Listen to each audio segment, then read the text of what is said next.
DXDC RadyoMan Report. Miagi sa lawom nga konsultasyon og pagtuki kauban ng mga magtutudlo, estudyante, ginikanan, stakeholders ug uban pang mga pribado ug pampublikong sektor ang pagpatuman sa adjustment sa school calendar. Sumala pa kang Janalito Atilio, ang spokesperson sa Department of Education ken Deped 11 nga ang maong adjustment giplanuhan o giistudyohan og sakto ilabi na sa pagkonsidera sa weather condition aron masigurong luwas gihapon ang mga magtutudlo og estudyante bisan na sa ting-init. Gipanigurado usab sa buhatan nga sakto ang mga eskwelahan ug walay kakulangan sa paghatag kanila og kaalam.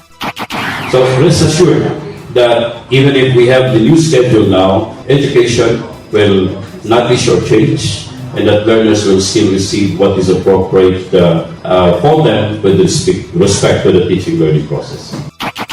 Karong Mayo 31, gitakdang matapos ang school year 2023 to 2024 ug mobalik ang klase alang sa school year 2024 to 2025 sa July 29.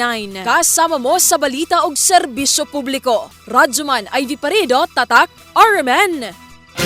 RadyoMan News, Diretso Balitang Metro Davao.